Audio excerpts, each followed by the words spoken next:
Hello, everybody. Welcome back to the Desk. One still here, still your host, bringing you coverage of the LJL 2021 Spirit. We've got Nymera still over on the opposite side of your screen, but the new man in the middle, that's Initialize. Hello, sir. Welcome back to the He's broadcast. not new. What are you talking about?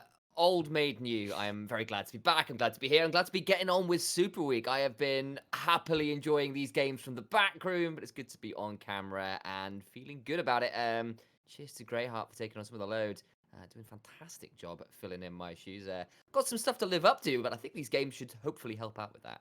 Absolutely. You're going to be bringing us a bunch of coverage here, and the first two games for you are going to be back-to-back V3 games. Obviously, V3 are Esports are that team that currently are fighting for the top spot. However, with Rascal Jester picking up 2 more wins, V3 need to secure more wins here. Obviously, we've already seen one of those wins coming from V3 Esports against Crest Gaming Act, and now in our game of the day for week 5 of Super Week, which is day number 1 of Super Week, it's a mess. V3 Esports facing off against Sengoku Gaming, gentlemen, and this is a huge match. Huge match.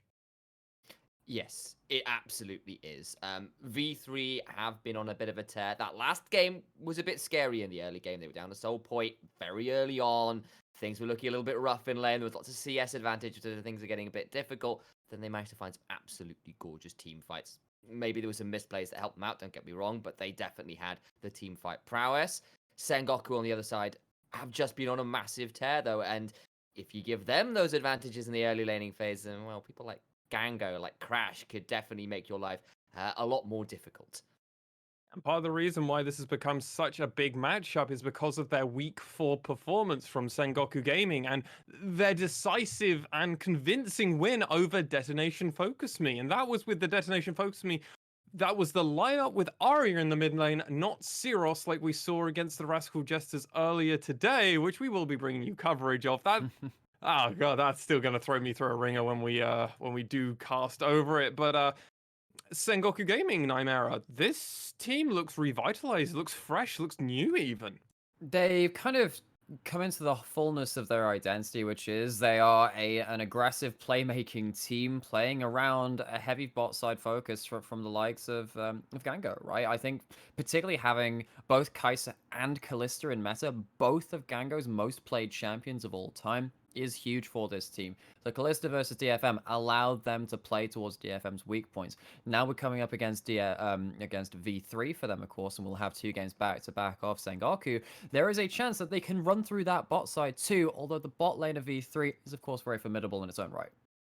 Absolutely. I mean, remember when these two teams first fought off, that did go in V3's favor. And it was, again, in this kind of convincing way, because this was before Sengoku Gaming had gone into the hyperbolic chamber and apparently done a million push-ups and came out as this brand new team that could beat them. Yeah, I mean, that's very true. V3 have been looking very good for a long time. They've looked good really since the beginning of the split. Yeah, they dropped that one game to DFM early on, but that was DFM. It was not that much of a big deal in the grand scheme of things, but Sengoku have now finally turned up in the way that a lot of analysts had originally pinged them for, and that makes this matchup a lot bigger. And when you've got people like Rascal Jesters, pretty much at the same score as you, when you've got Sengoku just behind you, also looking very strong, you're not so secure here at the top of the table as you might have been in other splits in the LJL, and that could send some nerves around one or two of these rookie players. Hollow, that last game, the laning phase wasn't as clean as it could have been, and if it gets to him in this game, this would be a bad time for those nerves to start striking. I mean, this is a point where I have to ask the question, was that week that Sengoku had? Yes, they upset DFM, and then they confirmed that they had changed their ways with a victory over Axis, as that was definitely the test to make sure all things were good, and it seems like it was for Sengoku. Nymera, was it a flash in the pan, or is it actually Sengoku Gaming coming to life? I think it is more towards them coming to life. I think part of it is also them understanding the meta a bit more. That's why Sure. it's more important for me, really, because it wasn't just the fact that they had good individual performances, is that they played in a way that suited their team, playing towards a dominant bot side. It's not something they've done particularly successfully earlier in the split, even though it's something that, I think they should have done, tried to do a little bit more. The question is, can they do that when I'm assuming they're going to have stuff like Kalista banned away from them because Gango is so proficient on that pick? Can they do that now the teams have started to realize, okay, if this is what they're angling for, if this is their win condition, can we just take that out from underneath them in the draft? Yeah, that is definitely an option for them. And Sengoku could still be shown to have some dent in the armor. This is a team that obviously, since they figured out the way to win a game convincingly, I guess at least now, due to week 4, week 5 is going to be, well, this whole Super Week is going to be a real test for Sengoku Gaming. Have you actually fixed all these problems? Is Ramune maybe back to his former form? These are a bunch of questions that we have to ask Sengoku Gaming that honestly we don't really have to ask V3. Yes, V3 have lost 2 games, but I mean, we're still not pegging, we're not questioning V3's performance. We're still expecting him to go pretty deep in here, I would think is fair to say, right? Yeah, I think you look at who they have lost to, and it's been Rascal Jesters in a very scrappy game, and Rascal Jesters are right up there with them. They lost to DFM, who largely are considered the best team in the league right now, even if they have, had their moments of potential weakness. This is another kettle of fish entirely. Yes, Sengoku Gaming are on the rise, but Wait, really? You've seen the draft already? That's incredible. No, boo. Future tell Sam. Boo. If it actually is the rise now, I'm holding that. But It's a really good pick. That's the thing which is scaring me. There's a very good chance this is a I've got blue on. It's all here in the head. But we've literally all got bluish colors. Let me get back to the point. So specifically, Sengoku have dropped games that maybe they shouldn't have, in a way that V3, you can kind of understand the losses they have had. And yes, they're getting better, but we need to see consistency, and V3 are the real test here. Well, I mean, this if beating DFM wasn't the real test, V3 are the real test, and that's going to be part of it. I mean, V3 Esports, rather Sengoku Gaming, they've got a pretty hard gauntlet this Super Week. They've got the Hawks facing off after this one, so it might be a slightly easy one. But then tomorrow, they're facing off against Detonation Focus Me again. Like, they are being tested really hard. It is a little bit disappointing they're not against Rascal Jesters, but we're going to get to see the matchup again of V3 Esports facing off against the Jesters. So a lot of exciting games this Super Week, lads. No, and I think the thing for me is that Sengoku are currently 3 games trailing the leading pack, right? At that 7-win spot, and there'll be 4. Still be 3 if they lose this game, but then V3 move to 4. If they want to get a top 2 berth, and we know how important that is for the playoff structure, because we have the top 2 teams going into a juggernaut match, best of 5 against each other.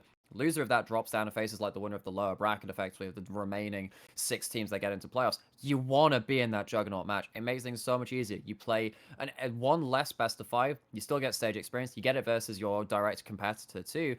I just don't know whether Sengoku have an easy road to getting to a top 2 finish within the regular season now, because they're far behind. They do at least face DFM right now. They've played Rascal Jester on the very last game of the regular season for them too. Big games for them. Yeah, humongous games for them. And this is going to be a point where it's going to be really good to know if this is the V3 that we've been expecting to keep going, pushing forward, that have been having top of the table results. V3 Esports players are commonly tied, or at least first/second in most of the standings. If you're able to see the current standings for Mujin at the moment, he's got second in KDA of 9.4. He's got second in DPM of 398.8. And he's got the best converted KDA. He will always get a 5.3 KDA, and he will not only that, but he will then be able to help the rest of his team over the first 30 minutes of the game to actually convert his lead into something else on the map. This is a player that is doing so much more. And Nymera, you highlighted Mujin as maybe the best player in the league at the moment. I think I'm sticking to my guns on that too. I look at Mujin, and he's a player that enables this team, and his team enables him so hard. It doesn't matter what pick he's on. It can be on. He had a really good game last game in terms of the sleeps he was putting out and putting throughout onto the backline. It wasn't the most explosive performance, but we see an explosive from him too.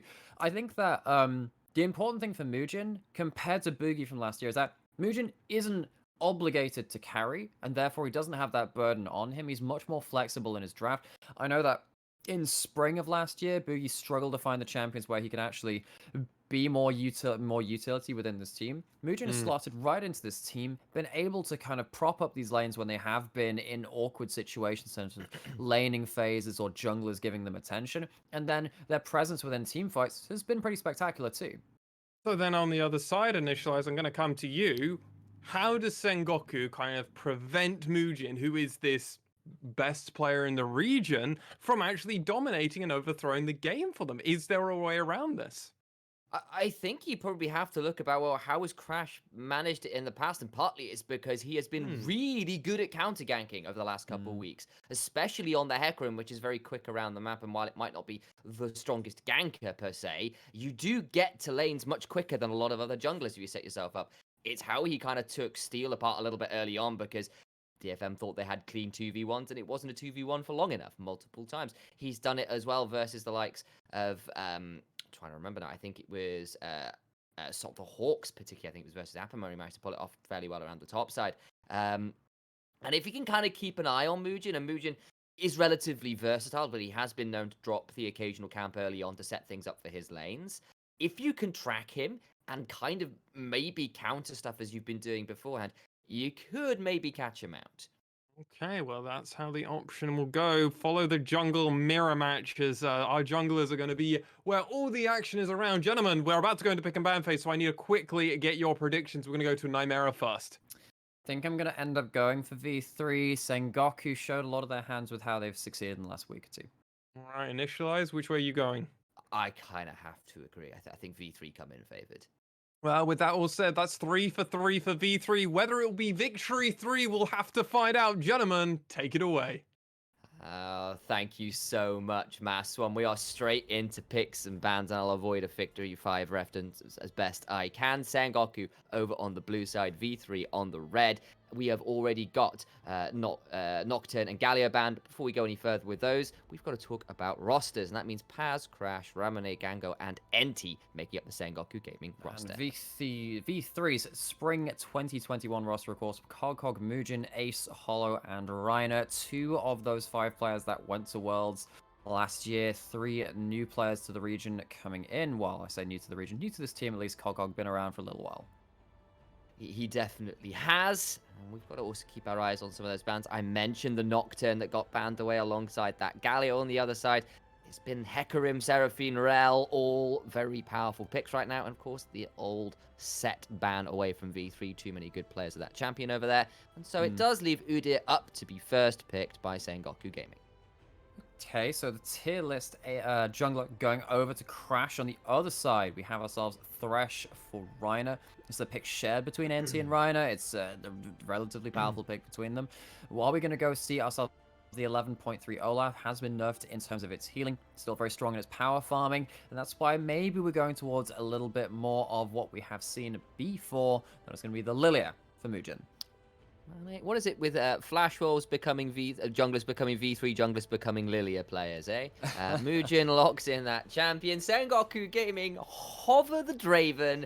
It's a Gango special, so you can never entirely count it out, but it would be very bold this early on in the draft. Instead, they're hovering over the Senna, which has been so potent and opens up so many extra support picks. We'll see whether it's kind of the go-to old faithful of Tahm Kench, or whether we see something a little bit more interesting. They do lock in the Tahm. I was actually wondering if you want to lock in a Scion there. And I flex wondered. it between top That's and support, true. Yeah, or something a little bit more tanky. You get what I mean? Anyway, that would have been interesting to see. Still yet to be seen whether this will be the farm Kench or, of course, the farming Senna.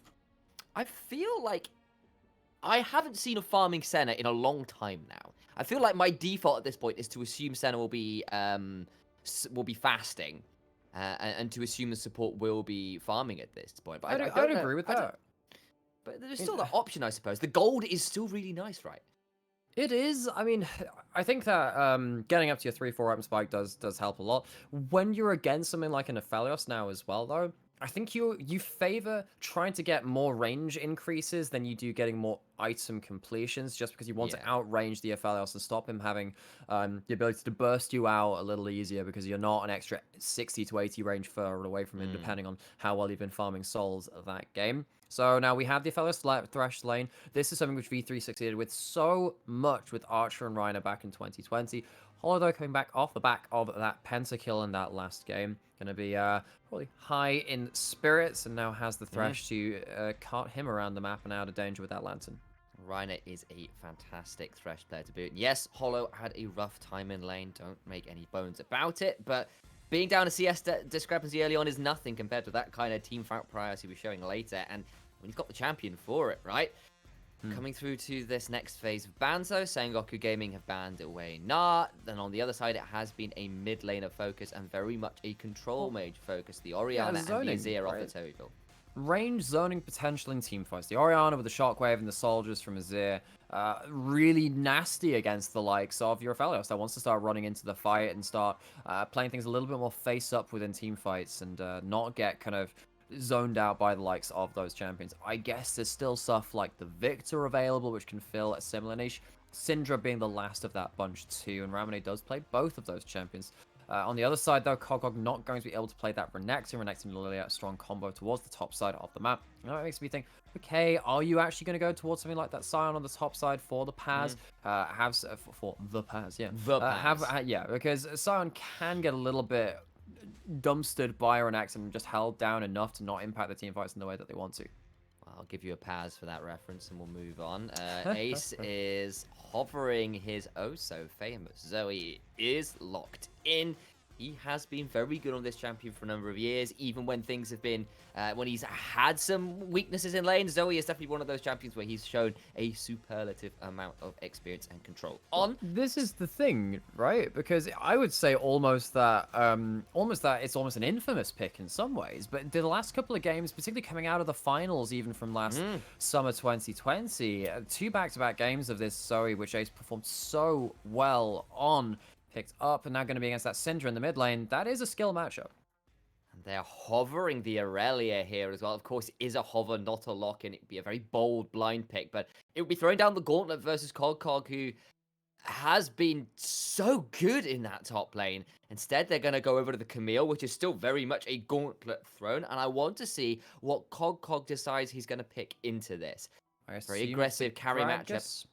Gragas would be the obvious pickup here, especially if you are looking to play around that bot side and you can knock people away. You don't die very easily because you can just tank yourself up, but they're hovering instead what appears to be a Pantheon, which would be very aggressive. I don't know how likely that is to be locked in. Gangplank being hovered now instead, and it is, of course, going to go back to a rather large man in the top side. Got himself his barrel of booze alongside him. It allows you to outplay the Camille relatively well because it's stuff like you can belly slam Camille out of the hook shot, which means that she doesn't get the bonus of that. You can then have a lot more range but trading potential using your W AoE auto attack to start smacking Camille without taking aggro from the minions, and then of course your barrel too, and of course the sustain that comes with it. Means that Gragas often is picked into this champion, even though it's not got necessarily the best solo kill pressure back in return. Yeah, and you know, Camille might be a bit of an MMA fighter that throws you in the octagon every now and then, but Gragas can just cask you out of it as well, which is always a really nice touch, right? It's very difficult to keep Gragas in the Hextech Ultimatum in the 1v1, so lots of tools there. Yes, we were kind of discussing whether maybe there'd be something a little bit more crazy coming in, but it was the obvious call. And interestingly, I think, Nightmare, V3 have opted for a strong side bot lane, whereas I think with a Senna and Tahm Kench and a Camille top, Sengoku have kind of twisted away from what we thought would be their play pattern. I would have to agree. I mean, the way Sengoku have played their lanes and played their games recently have been, let's get Gango ahead because he's an aggressive playmaking AD carry that does a lot of damage from ahead. Problem is when you have that center and it can be abused, and the Tahm Kench can be really risky against the likes of Fellas, who can stack up stuff like Conqueror with his Severum really early into the game, and just mean that your extended trades are now very dangerous if you get hooked and Fellas is routing you too. This Tahm Kench is not safe from this duo. I look at this and think Gango and Enti have to play respectfully. That's not something they've always done. No, they have not. That is, I think, a fair statement to say. Quick glance over at some of those stats for Gango on the center. I mean, he's got a 60% win rate, which isn't too bad. 5.0 KDA on the champion, so it seems to have done relatively passably on her. But obviously, that was in teams and metas past. I don't think he's played it at all this split yet. No, he hasn't. This will be his first time playing the center as of this season. So, new team, new look. It is absolutely a new look for the team as well, even if it's a champion that Gango does at least have some experience on. And, I mean, we were saying just before this, okay, well, Kai'Sa and Kalista, they're both meta. They're both Gango's champions. They decide just not to go towards that at all. I mean, the thing is, I look at this Zoe and I look at the FLS. There is a good chance that if Gango gets really far ahead, you can start poking out a lot of people in these fights. Having the Tahm Kench alongside you does mean that you are less at risk from someone like Zoe. Doesn't stop a paddle star just ending your career, though, if Ace gets the correct angle and does have a winning map state to start firing over walls into your own jungle with. Okay, so we've got very much opposite sides of pressure from both of these squads. V3, very much strong side bot lane. Sengoku Gaming, very much strong side top side. What are you expecting out of the early game then? Are you expecting kind of split of pressure? Or do you expect one of these junglers to try and maybe counter and protect their weak side a bit more? I think we're probably going to see attempted lane dominance from the bot lane of V3 and Lilia moving to shield the rest of the lanes, because Udyr is the one with the onus on trying to make something happen early if it is between these two. It's probably going to be a little bit more about how these junglers are pathing to achieve that, and then seeing if there are any openings. Mugen has been very efficient at taking away camps. On the other side, though, I mean, Crash has slowly started ramping up in terms of their performance too. They're not playing their Talir, they're not playing the Hecarim, which they've had a lot of success on. It is going to be the Udyr instead. But tier list jungler, nonetheless, is that Udyr, even if it hasn't been the success champion for Crash so far. Okay, so we'll see whether it will be a crash and burn for Sengoku Gaming or V3. Crash has definitely lived up to his namesake in seasons past, but we are on to the Rift. It doesn't seem like we're going to get too much in the way of level 1 shenanigans, and that leaves us with what looks like a relatively standard 5-man fan, though I'll note Sengoku Gaming already over by their red buff, so not looking to be defending their jungle entrances as closely as V3 are.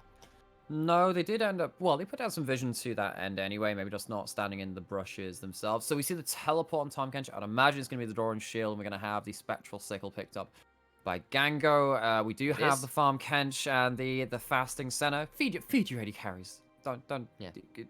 It's cruel. It is. Yeah. Tahm Kench clearly does need a farmer skin. That's what we've all learned from this. And poor old Senna is going to be left working for the evil Tahm Kench, which is not what we want to see. Yeah. But of course, the later this game goes, and Senna will very much transition from a utility support board person with all the heals and CC to being a really dangerous champion as the game goes late. And I heard a bit of a cry of interest from my color casters. Actually, there was a big little trade in mid lane as Mugen's going Raptors to Raptors, which we've seen before, and Crash is just waiting for him. Couldn't quite get close enough, though. I think Mugen will be forced away. Tell me what you were going to do about. So, Cog ended up leashing Mugen really hard. He ended up having a full charge barrel onto the Raptors. Of course, that's one of the reasons why Gragas can end up starting Raptors when he's a jungler too. You have a lot of AoE, but all of your abilities end up being AoE, right? So Mugen had that chance to exert some pressure over mid lane and risk that Raptor steal from the side of Sengoku. I think they're wondering maybe if Crash had gone towards that top side start, would have ended up towards Raptors a little later if they started blue, went towards their top side, clearing path towards bot instead. Instead, they're going bot to top, and that means the jungle is going to be on opposite sides of the map. Going to be more about these side lanes now understanding that they are on their respective weak sides of the map. Wheels within wheels. Junglers trying to outplay junglers. I love Crash waiting around in the bush. I love Mugen and Cog trying to set up so Mugen can get over to those second Raptors really quickly.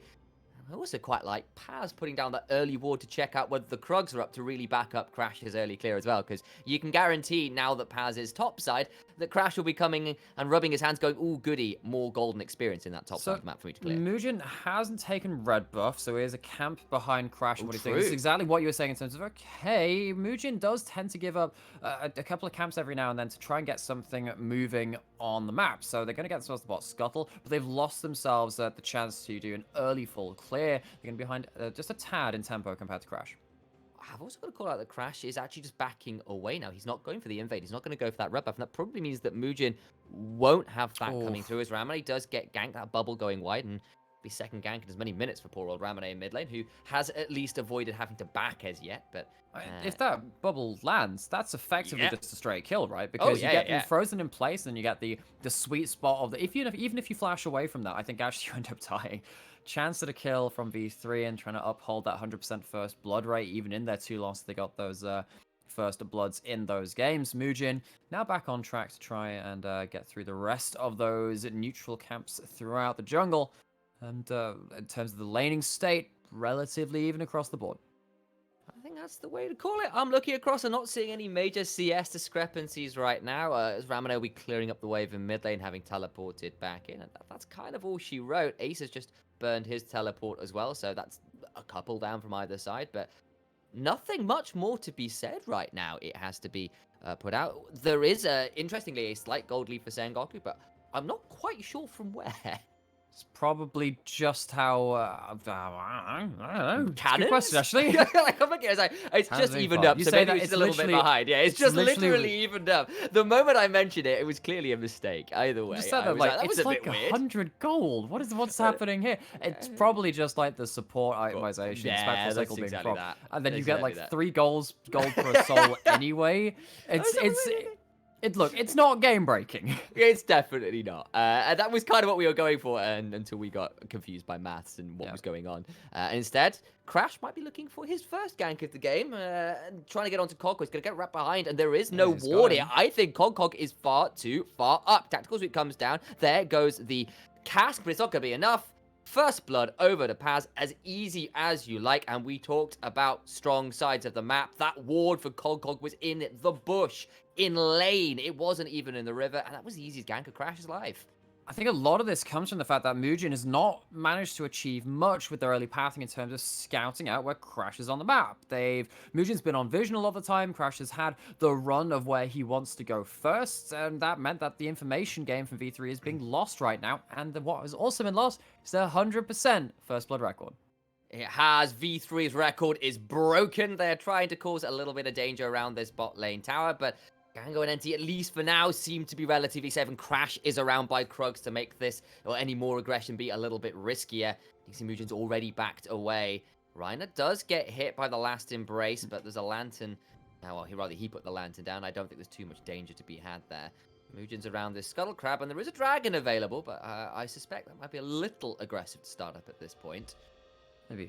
The interesting thing about the Aphelios Thresh lane, most lanes in the game, you want to end up, actually, no, level 6 hit. Crash might get ulted. Where's the sleeps coming in? There it is, the lilting lullaby into the trouble bubble. Surely, but wait, he's running away. The second one, procs. Ramone's coming over, but I think it's going to be too little too late. Wait, he flashes out. He's in. And now Ramone's in a 1v2, though. I think he's come over a little late. Does avoid the swirl seed, but he's got to find his way out. Forces Ace to flash, though. So that'll be mid laner's flash down for jungler's flash down. And I think you take that as Sengoku. Think you do, because the bot lane roam comes over from Sengoku, meant that they did have they had the impending numbers advantage coming in. A little note from production as well that it looked like Ace might have missed a paddle star during all that as well, which is a bit frustrating, especially after we'll be singing his praises on the Zoe. Yep. That's an unfortunate one to miss. We might get a replay from the official stream, we'll find out, but all things said and done, it's a slight gold advantage to Sengoku, and that's about all she wrote, and a bit of a scuffle around that wrapped bit, which saw a couple summoners burned, and that's bad. No, I mean, the gold is completely secondary to what's happening on the map right now. It really hasn't led to anything. There's no significant laning advantages. Nope. Sure, you're a number of CS down in that bot side if you compare the Thresh to the Tom Gen, the Aphelios to the Comtench. That's the matchup I meant to talk about, but that's really not something which you're worried about, to be honest, because any gold you get onto the Tom Kench is still more than you would get in a regular game. It still means that he's accelerated beyond what a support Tom Kench would have, and honestly, every lane relatively non-interactive right now. Every lane relatively non-interactive. It's kind of the way it is. We've got a bit of a storm brewing. At some point, we're going to get some scuffles, I am sure. But for now, it's kind of all she wrote. It's been more about these junglers, I feel, trying to mind game each other. And Crash, I think, has come out slightly ahead of that, which perhaps we wouldn't have expected, considering how well Mujin has been playing. And not that this game is anywhere near over, but it has been much more around that jungle pressure than anything else right now. So we see the attempted Herald start from Sengoku. Don't really do anything with that. No support roams coming up from Sengoku, whereas Reiner, of course, was on the roam in that bot side river. Another big thing about this time country is going to be getting farm, going to be getting decent amount of XP because they're not really the one roaming out of lane quite so much because they are trying to get access to farm. So you're going to get that second level ultimate not within again. a relevant point in the game. Cogcog would really like to use this ultimate. Get out this Hextech ultimatum right now. But he pushes them the wrong way. Crash walks to the right side. Now Cogcog's going to try and find his way away. Does have the flash, but the hook shot is there. Wait for that precision protocol part 2. And Paz gets a second kill. And Cogcog twice in a row caught out on relatively easy ganks. No vision in the river for him. Somewhat disrespectful from Cogcog in this early game. Part of it is, again, V3 losing the information war. This is not how we expected Sengoku to be getting advantages in this game if they were to find them. We normally expect that to come through Gango and Enti. Paz is not really the premier carry top lane player, though he now has 2 kills onto this Camille into a matchup where, again, it's kind of hard to do too much in lane, but you can do a lot in team fights in this game if you get on top of that Zoe, on top of the Aphelios, and V3. They probably didn't expect this game to go quite this way. No, they didn't. And the thing is, I was about to praise V3 for their vision control around the Herald, because that's kind of how they came in to stop that first attempt. They had a ward over by the blue buff as well, but then that vision timed out, and Cog was still up in lane. And yes, they had a control ward in the river, but it was way closer to mid lane, and that wasn't giving you anywhere near enough information to know where Crash was. And he gets punished for it. That he does. So that's still, I mean, I wonder if there was a way out of those ganks, if you had a bit more magic with your SOAS style escapes, trying to get that flash into the body slam out of there. Remember, Crash didn't have flash for that one. You could maybe flash in his paths to stop the body slam or try and flash for a hook shot. But I wonder if Cogcog is just saving that for more playmaking opportunities. But it feels like it's kind of bit scary amount of gold to give over to this Camille. Crash is here for the 3rd time, but now Cogcog and Paz scuffling up by the top end of your screen. And V3 are pulling away. Mugen on the recall, they're giving this one up. NC teleports in, of course, has taken that on the farming Tom. Kench does lose out on a wave bot side for it. That's important. That is important, of course. There's no souls going up to Gango for losing that wave to tower. Won't be in there in time to quite get that. And then no gold going up towards NC. So the cost of going for that Herald will be evened out in terms of what Hollow has gained when the rest of Sengoku's bot lane have not really had that much. Yeah, but Enti does use the Abyssal Voyage, turns right back up in lane, and will collect this wave at the very least. So, does stop V3 trading for plates, which is often a big deal when it comes to Herald trades. They've got 1 down there, but I think that's just been from general laning. So, you take the Herald at that point. That is a fairly nice trade to get, because of course that's the one thing you do have to be wary of, right? Is when you start switching your bot laners away to make sure you have the numbers advantage around Herald. If you trade it for all the plates on your bot lane tier 1, and then things have gone wrong, you're not getting that that expected gold value back from the Herald, most likely. And one of the worries now is that, okay, there's a Herald in inventory. What happens if that goes top and then suddenly Cog is forced off a farm ult already being 0-2? He's, okay, keeping even in CS, going to get himself to that to a point where he is tanky enough to be all right in team fights, but he's not going to be as happy in this lane now because this Camille will be much more accelerated into the game than V3 would have really wanted to do. Ace has managed to pick up a stride breaker, because of course he has. He's going to walk over. Hey, at least it's not redemption anymore. You can't do that. I'm so glad they removed that. That was inappropriate words for stream, but I'm sure viewers can understand where I'm coming from, because redemption early on just ruined lanes across the map for people. Actually, so, I have to say, with the mythic item rework and stuff like that, I actually think that Zoe's active item active item pool is not nearly as scary as it was, because you pick up a lot more stuff like chem tanks or random Aegises or stuff like that. It feels like there's a lot less value in the items that Zoe can get compared to what happened in season 10. I'm thinking playing the Ruin King of Redemption used to be dumb. Well, I mean, back in the day when you get back in there. When you had Hextech Gunblade. Hextech Gunblade, that was a level 1. That was that was nasty. That was a lot of damage. Some spice. Okay, and of course, production as well noting that so we could also pick up Teleport, of course, which was some real eyebrow raising. I tried to back forget in the those days. Yeah, your hatred of Zoe did know no bounds. It's truly legendary. I think you've kind of mellowed a little bit on the champion. Well, luckily this season I've not had to see so much of it.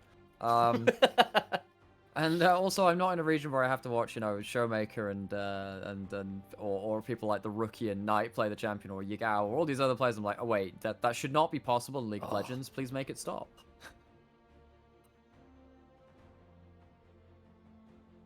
Ooh, Enjoying watching the likes of Rookie and people like you and playing Zoe really well. I might have a little bit of a stream delay on our end. We'll get that sorted in just a second, guys. Until then, enjoy stop motion, and we'll be right back. It's like what's next on Dragon Ball Z, right? It's just suspense building. Oh, but it's another episode of Charging the Spirit Bomb. That's the one. I have to say, if there's Just one feel a way, bit like that. Yeah. if there's one way to describe the Japanese region at the LJL, it's kind of like you are just waiting for the first explosive moment. We're not really a VCS LPL where we have the early ganks and early fights in the jungle, which tend to determine the swing of the early game. We wait until the first objectives. We've already had our Herald. We've got a dragon coming up. And actually, well, I mean, that dragon's been alive the entire game. That's actually, if there's one thing which is uncharacteristic about this game, is that why hasn't the dragon been taken yet? LJL loves dragons. Yeah, it's all we do, it feels like. And instead, we've got to work out a little bit about whether we're talking about Goku or Krillin charging up the Spirit Bomb over here. And yes, there's still some vision control on, but V3, I think, largely had really moved over to use the Infernal Drake, but they had to be a little bit aware. You know, they are against 3 teleports plus Abyssal Void. Like, it's very easy to get collapsed on if you go aggressively, and has, you know, been threatened quite a lot in this top side, is now down to this Trinity Force plus Vamp set to build from from Pat, who does get a very nice little trade in that top side, even if there's a fair amount of armor built up. And I kind of think that yes, it's an 1,000 gold lead, but I don't think V3 have done all that much around the strong side of the map they did have. No, they've got, well, how many plates did they get? 2 max, at least that one. I'm not really sure. They got one in one plate. 1 in bot and 2 in mid for Sengoku. 2 in mid for Sengoku, but that's well, that's not for V3, right? In terms of where they're trying to play around the strong side of the map. Yeah, because Lilia can run across mid lane, often present around those Raptor camps, clears them very quickly, and then can have that free time to say, right, okay, what's happening mid? Let's see if we can make something happen. They failed to do that a number of times now. And Mugen, this player who I've hyped up so much, I'm a big fan of this player, saying, all right, they've shielded the lanes pretty well. Hasn't done that towards Cog. Cog is now at least staying even in lane, but is not managing to hold this Camille very accountable. Ace, at least, going to take a decent... Yeah, wow, a chem tank. That's what you want out of your items. That's why Zoe feels a little more balanced this season. Just throwing it out there. Yeah, like, there is some, like, slightly more negative RNG. Not necessarily having some of the items to speed yourself up is always a bad thing. You can run away from things. No, it's more niche, though. It's not like less straight combat value as you used to get from most of your items, right? Where, like, you know that if a cannon minion's coming up in lane, or one of these extra balloons attached to these minions is just present, you're sat there like, all right, okay, let's wait until you get another ignite or exhaust or something. That's going to be fun. Yeah. Now there's actually a decent chance that it's not going to be the most valuable thing ever. Speaking of things which are not the most valuable thing ever, apparently this Infernal Dragon has finally been deemed important enough for V3 to start up. Incredible. We can just... they're going to start with the Infernal Dragon. I'll instead cast our eyes over to the various gold values. It's kind of a bit of a wash in bot lane. It's 2,000 difference between the AD carries, but that's inverted in the supports. But it's big gold leads for Paz and Crash over their respective members, which isn't entirely a surprise considering where Sengoku Gaming have found uncontested picks over there. So yeah, you've got 700 gold worth of kill going over to Paz. I mean, one thing to note is that, at least with changes coming in, I'm trying to remember if it was in Season 10, actually, when this came in, was that there was a change to the XP that kills give. If you get kills which are assisted, they are worth less XP than they used to be before that point, whereas solo kills are worth more. At least they weren't solo kills over to Paz, and it's led to, you know, like a 2 to 3 level lead. That's not really been the case. He does have a slight lead right now, and Mugen might be looking to go onto the other side and finally make a play around bot side. That Severum Crescendum on Hollow is starting the Chakram chain. It starts come flying out and does get away from that hail of blades. No pun intended towards that keystone. Instead, we're going to see V3 shove onto this turret. Look for, second turret as the top one falls for Sengoku. And there's somebody Herald in mid, so they get 2 turrets for 1 in a matter of moments. Well played by Sengoku Gaming. Yeah, as the counter punch comes in strong. No kills on bot side. Sure, they get some turret gold onto the Ophelos. It's not plates, though. It's not going to be the first turret bonus. Cog, I mean, trying to take Krugs. I'm actually not. I think he got the big one, but then he's going to lose the rest of them.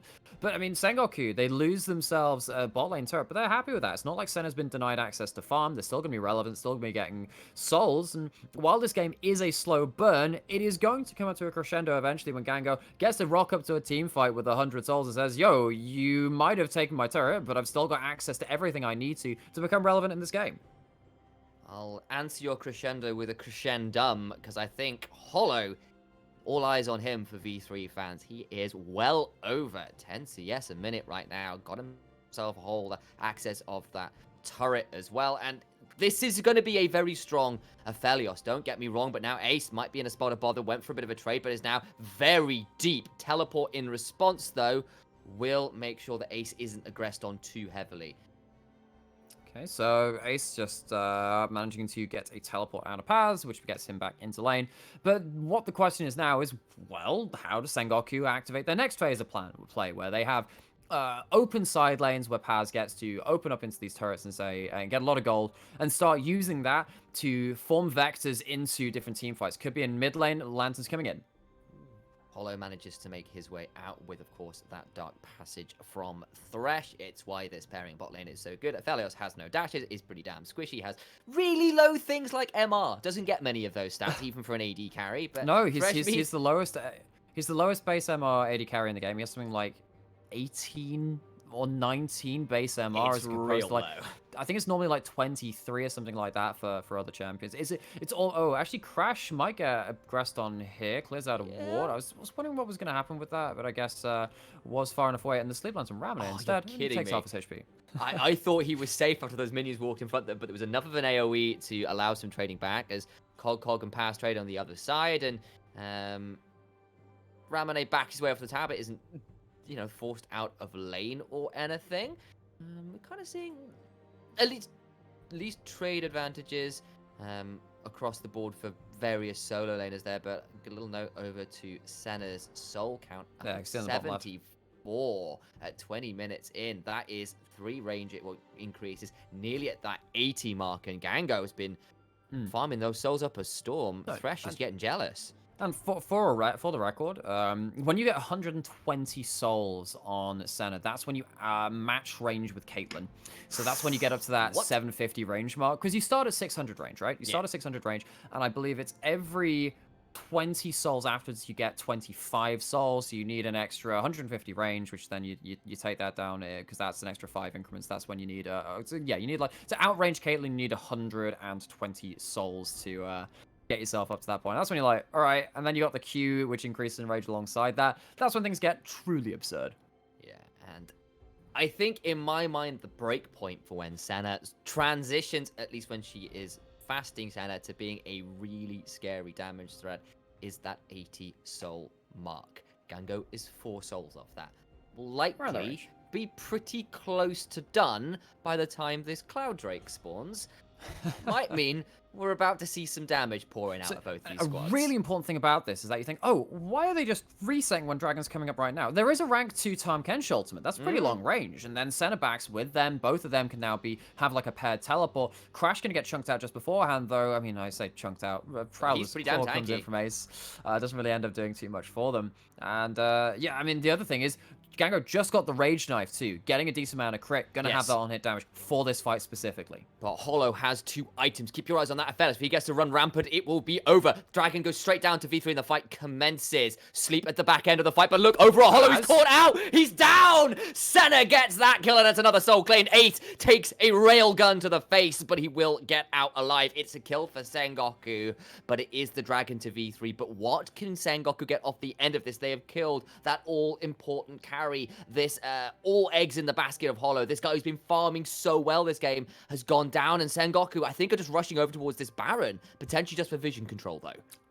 And isn't it so fitting that Gango takes his 80th soul, that point where he said, yeah, that's when they become an actual damage threat, off of the corpse of Hollow from that kill. Gango really now hunting, and Gango with NT. He's just so brave. Wait, he gets taken by a sleep, though. This could be problematic, but of course, there's a Tahm Kench, so who needs a Thresh Lanterns when you can answer with a Devour?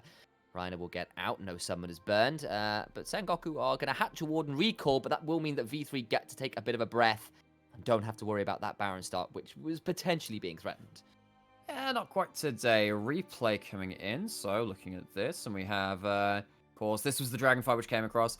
Paz has himself off of vision, a little bit of an angle from that bot side, and Hollow has flash, has heal, walks way too far out of position. I think at that point, you just got to throw down the lantern early, use yourself that flash. It feels just a tad disrespectful in the positioning, right? Yeah, they clearly didn't know where Paz was. Hollow thought he could walk that way and escape back towards Blue, but he couldn't because it was Camille there. And she made his life a living hell, or at least a living octagon, as Cog is caught in exactly that. The cask misses! Not like this! Paz gets his third kill of the game, and now this three-man squad of Sengoku Gaming can move on to the bot tier 2, and they will shortly claim that one in relatively rapid order. Up 4,000, nearly 5,000 gold of Sengoku Gaming right now in the game. And for the record, there's something we've been talking about with NT for most of this split, something which Lexi likes to talk about a lot. NT is a player which has ended up finishing top 3 in, I think, every LJL split that they've participated in. Might be actually just one off of that. And you think, okay, I was before when we were in the pre-game for this game, saying, well, Sengoku, they're at 4-4, they're three games behind this leading pack, and then 4 games behind the top of the table too in DFM. What are they really going to do at the end of the season which can maybe give them that opportunity to land that top 3 spot? Well, maybe they're just going to turn on the afterburners late into this split in week 5. Only 3 game days left. Today, tomorrow, and then the next weekend has 1 day left too. They've got more than enough time, way more than enough time to strut their stuff, even though they've had a bit of a back and forth regular split so far, to show that, yeah, okay, NT is still going to get top 3. Keep your eyes on this gold score, because speaking of top 3, you'll take top 3,000 gold difference in that top lane. Ouch. Paz has got himself a vast experience and gold lead right now, and Cog has definitely been put under the cosh, or at least some scissor legs, and that's gone really nasty because they're sharp. Paz is I guess very pointy with 2.5 items right now. And getting it to the point, which, you know, there is a little bit of drama here, right? Because Paz is the former top laner of V3. Oh, yeah. You know, he's doing this against his former team. This is kind of like, this is the breakup management, you know? You kind of sat there as like, okay, Paz, who got the better end of the deal? Cog or Paz, who was coming into this? And Paz says, yeah, okay, you maybe shouldn't have given up what I gave to this team. And so that's 3-0-1. Cog has had a great split so far, but wishes he could be doing a little bit better right now. He's had a great split, but this has not been a great game, unfortunately. He's down about 50 CS, and yes, don't get me wrong, Crash has been up in that top lane a lot, but I think it's probably also fair to say that Cog probably was a little overextended and without vision in that top side as well, and whose fault that vision game was is perhaps a little bit of a broader question. We'd have to go back and VOD review a little bit more, but either way, it has led to Paz being absolutely disgustingly strong. It's only 4 kills in this game, and he's been involved in all of them, and he's got 3 of them to his name. So, just a quick check-in as well, because we saw Gango on the observer's perspective there. 97 souls before this recall. We have a dragon coming up in 30 seconds. That means that 1 wave without him farming, not likely to get him 3 souls, but there's a chance he does get to that 100 soul mark, get up to that Caitlyn range just before this dragon fight, which V3 would love to get on soul point with. He's got a Rage Blade now as well, and V3 need to be very afraid. I know they want this straight, but I just don't know how easy it will be to walk into this squad. You've got a Tahm Kench and an Udyr making a front line, and then Senna and this Syndra are so long range, and they've got to be so afraid of the Paz flank, who is completely off vision right now. Reiner finally puts down the one wall in the blue buff, which might make his job a little harder, but they just decide they're going to back away and let Sengoku have this Drake. Instead, look for vision control around that Baron instead, but still a ward in that pit. I don't think they're going to get that much more from it. How are they going to bait this? Because Sengoku know they're not on Baron. They've got a ward there that's not being cleaned out. They do. They know that they're baiting for it, okay, but they also have no ward, no waves themselves. This is the thing. V3 wanted to see if they can go for a play that way. Now they're kind of caught on the outside track going in towards defending their own towers. So Sengoku, they use the correct information, call a bluff and say, all right, then I guess we'll take a dragon and a couple of waves. And now they have 100 souls on their center. Sort of like pretending you're running pair aces, and instead it's like you can see one of those cards has accidentally been flipped. It's like, you got a pair of 2s, buddy. I can see what you've got. It's not going anywhere. Oh, and instead, Paz is getting again in the bot side. And Enti's back again. Tell your friends. And Cog is taken to part. That machinery is certainly just cogs on the floor right now. 0-4 and 0 is 80% of his team's deaths right now. He's 80% of the game's deaths, Sam. There's only been 5 kills. And True. currently, Sengoku almost was so they have themselves a deathless game so far. Although actually, this could be a kill onto Paz. Ooh, can't get the paddle star up in time. Was off cooldown. Was on cooldown, and so that turret goes down. Now Reiner is in trouble. Mujin hopping over the wall, trying to get out. Will not be stopped. We won't see a ward block on the lantern today. No Mickey X mechanics on that one. Instead, it's just Sengoku playing the 1-4, or rather 1-3-1 with Ramune playing a little bit more of a weak side on that one, and Paz just completely unanswerable in this side lane, especially when every time you try to contest, NT and Gango turn up to say hello. This is so crucial now, seeing that Paz got ahead, right? Because Cog can't hold the side lane anymore. You can do in a 1v1. Gragas can do versus a Camille. That's all right. You can deal with that. But when you're dealing with the Senna Tahm Kench coming in with the Tahm Kench ultimate, that changes things. You're gonna have 2 more people turning up to your lane, particularly because that second rank of the Tahm Kench ult has been hit much earlier into this game than it would otherwise be. Look at Reiner, who's on the normal support XP income, only at level 11 now. That would have, of course, only come in at around about this point, last couple of minutes. NT has used that ultimate to pretty decent effects already in this game several times. And Cog having to watch out for that means that these sidelines are becoming very unplayable. You either give up turrets or you give up kills. Giving up both, actually, in this case.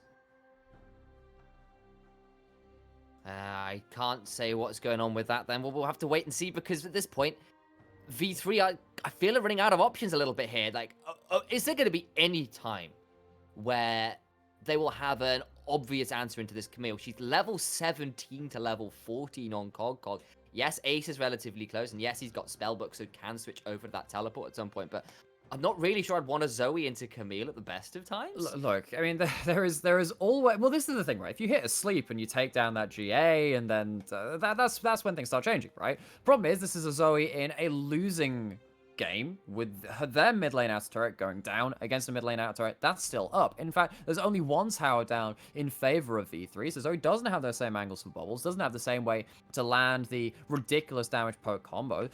Hollow has decided not to go for a GA for this fight, had the stopwatch inventory, instead says, screw it, I gotta be the damage, I gotta go carry, maybe the Thresh can bail me out, goes to the Infinity Edge third, so now Hollow really needs to be the win condition for V3, and Sengoku really don't want to allow that. If he wasn't already, but Gango goes straight down, there was no Devour! This is a massive fight for V3, they've got 2, jungler and mid laner and AD carry, a dead Ramune and Gango go down, and V3 out of nowhere will get to turn on to Baron, but what will it cost them? Because Paz went straight to the inhibitor and took it down already, so it's already in trade for that, but this might be what they needed, might be what they looked for. Baron is now down to half HP, and instead, Sengoku Gaming say, we won't fight this, we'll give over the Baron, and instead we'll try to shove in as many waves as we can and prevent this from meaning as much as possible. Why is Gango the person walking up into that brush? That should never happen, that shouldn't be feasible. V3 pounce on the opportunity, and guess what? It's the Sleeps landing, even when it's on their own side of the map. It's the Aphelios coming in with massive burst damage when these plays start coming out. One thing I'm interested in, saying there is a Tahm Kench with flash here. He's just out of range. He's just burst way before NT can react. And at this point, Mujin, Hollow, and Ace get themselves the damage they need to at the perfect point to try and stabilize this game once more. And that was a little arrogance there from Sengoku Gaming. It cuts their gold lead to about 4,000, but that's still a very significant lead. And V3 did still lose an inhibitor. But now they've got a lot of standing gold on the map they can try and pick up. A lot of towers that are still up. And they can try and push in, but they're still down so much gold. There's still so much damage. And yes, Ace is throwing out a lot of poke best he can, but is Udyr really the one you want to be chunking out? He can heal up relatively fast. Just hits a jungle camp a couple times, is right back to full HP. And they still not managed to break down this mid lane turret right now. And they're going to move over instead to this Ocean Dragon, which would be sole point for them. Yeah. This is the thing, right? You say, oh, do you actually want to hit the... closer and stuff on that. Do you want to hit the Udyr? Well, if it forces him away from the objective which just spawns, well, maybe you do. Thing is, Sengoku are pushing on the other side of the map, Paz on the Camille, making sure that these side lanes are always under threat, and we know how quickly they take down these turrets. It's been a story as long as Camille has been a champion. If they are allowed onto inhibitors and someone commits towards an objective, you might end up losing your Nexus turrets. Okay, so Nexus turret has already gone down that bot side, exactly as Nymera just said. Top lane is now the threat to some extent from Paz, but V3 have found their way back into their game. They have got that Baron, which has bought them time. It bought them time to get to Ocean Soul Point. If they can hold on another 5 minutes and fight and get Ocean Soul, that in and of itself is a win condition, especially when you have an Aphelios who has now got 3 items, is building towards that GA 4th, and Ace isn't that far away from a death cap. Maybe that can be a win condition. I look at how Ocean Soul is going to be procced and in what situations it's going to be procced. The one big thing is that it might end up meaning that Gragas can play in a side lane. That's the one thing, right? Because you can get poked, and you can actually get to the point where you can start regenning up. Now, Paz has this huge advantage. He's hovering around this mid lane, misses... Ace does miss out on the sleep. And this is the big thing, right? There's only 20 seconds of this Baron buff left. No turrets have been taken by V3. They lost all their side waves. They get the gold for killing the Baron, and they deny it from Sengoku, but it has not ended up leading to too much for them. The really big win for them is getting that dragon in the duration of this buff. 126 souls for Senna right now. That is a big drop in AI it's percentage. Caitlyn It's still range. 50%, but it is Caitlyn range. You're absolutely right. Gango is very, very strong now at 34 minutes into the game. They've still got this Camille that is largely unanswerable. It is a minus 56 Baron power play, but what it did do is buy them time, and Paz might be about to be jumped on by 4 members. Hook hits a minion, though, and that will mean that Paz is safe for now. Remember, the inhibitor's still down for a minute and 20-odd seconds in that bot lane. Sengoku, for all that they have overstepped in the last few moments, still largely have map control. They do, and a lot of that is because this Camille still has no answer, still hasn't died, and can push in for... Has 4 items, one of them being a GA, and has the extra stopwatch lined up alongside that. They're at their peak fighting potential at this point in the game. If they wanted to go into a team fight and have themselves a stopwatch to buy some time, and then have that GA once more to try and get to another cooldown of your hook shot and everything else that goes with it, Sengoku are very willing to play around Paz and allow him to start running around the map. It does mean this game has been slow. It hasn't led to any game-breaking points right now. I wonder if the next Tom Kenshot will actually start being the real flavor of this game and saying, right, actually, how's this game going to end? Because that could be the next big incursion of Sengoku across the map. Okay, so that is what Nymera, our prophet for the game, has decreed. That just maybe that Tom Kench ult could be the one to decide how the next fight breaks out. I mean, keep an eye on the mini-map and where NT is at. He's just hanging around in that mid lane, and of course he is still a farming Kench, even if Senna has now been allowed to pick up some farm of herself. Or of her own, rather, would be the way you phrase that in English. And just a little bit of a stall right now. Sengoku Gaming kind of trying to starve V3 out of this Vision game. Starve them out of their own jungle. It's definitely hurt Muujin the most, even though right now he is still doing a fairly good job of picking up farm where he can, but I think he was left alone to clear out the wave that was coming him to the inhibitor, interestingly. And they kind of sacked Cog's farm for it, but Paz went for a very long-range hookshot that did go wide, but it isn't going to be punished.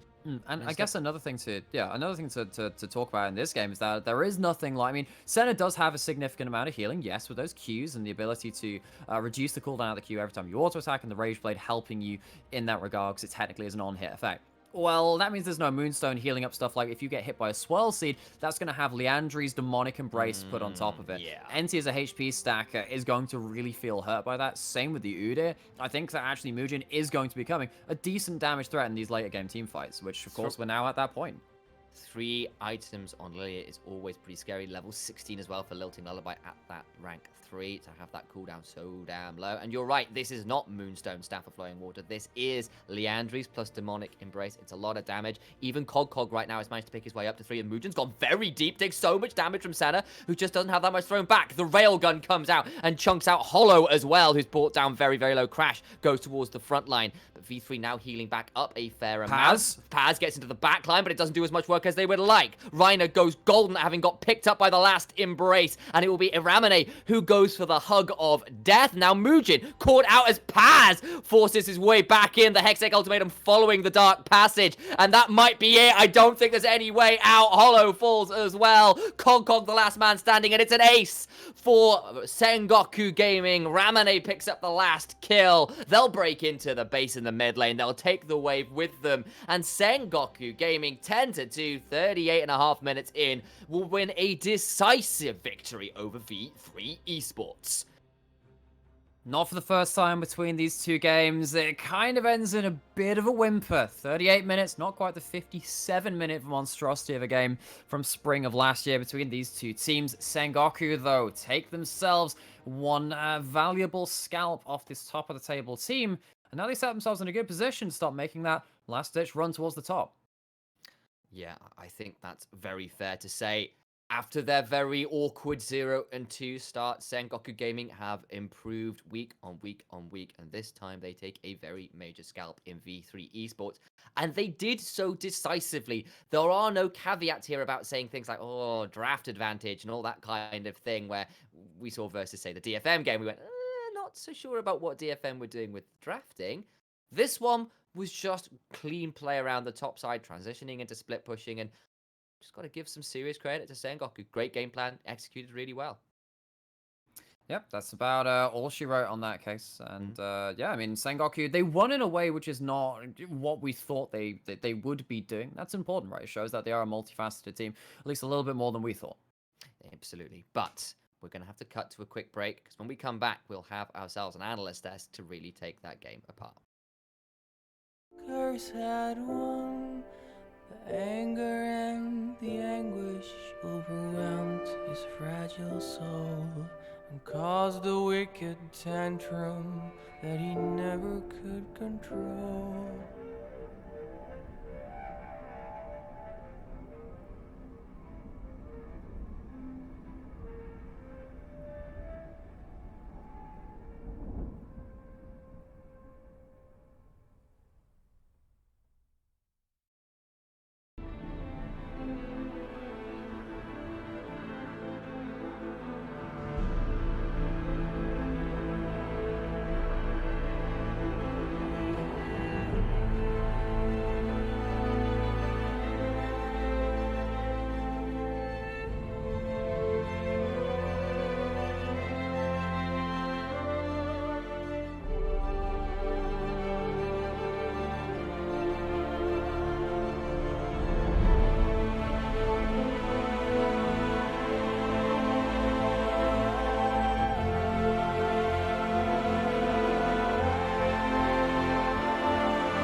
Hello, everybody. Welcome back to this. I was just scratching my nose and then was almost caught off guard. Marswan here, your host with the most, as always, obviously, Initialize and Nightmare on the opposite side. Gentlemen, match of the day has been completed. Sengoku were victorious. None of our predictions were correct, though our community was slightly more split on their predictions around this match. And I think fair enough with how the outcome came. Sengoku got that victory, and Sengoku definitely seemed to be very much the king slayers of the LJL, especially as we come into the second split. And part of that was due to the pressure that they put in the top side. It really was. We saw a little bit of an inversion of game strats, what we were kind of expecting. We've seen V3 perhaps be a little bit more flexible, but have often indexed towards COG. But Sengoku Gaming have been all about Gango and NT with lane pressure. They drafted Senna and Tom Kench, and then went for Camille Udir for the real kill combo in topside. Get first blood up there, and just make COG's life a living hell.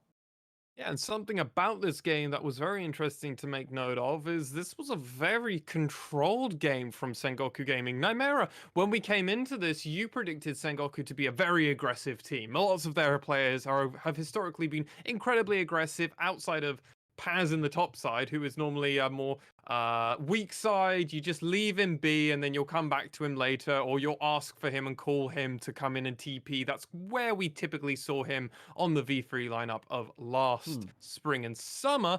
This feels very different from Sengoku.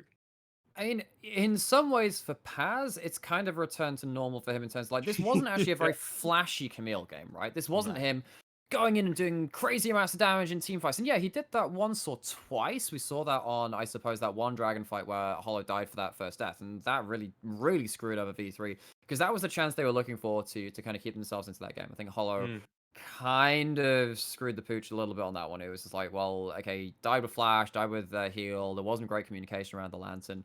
But, like, after that point, the reason this game was bluntly a snooze fest is because Sengoku knew they could just eke out advantages, increment that advantage on side and say, look, I mean, every so often, COG is going to misstep and we can punish with that higher level Tom Kench ult because Tom Kench has been farming. Did that a number of times, got themselves all the turrets they needed on the map. While all this is happening, you've got like a Zoe who has to play from, you know, their own base effectively, which is really where they don't want to be, particularly as Zoe needs to use those walls to start looking for battle stars. They just managed to find themselves almost a guaranteed win condition. It just was a bit of a slog. This game did look like at one moment or another that it was going to be a turn for V3 Esports, where they did find those 2 kills, specifically onto Gango and Ramune.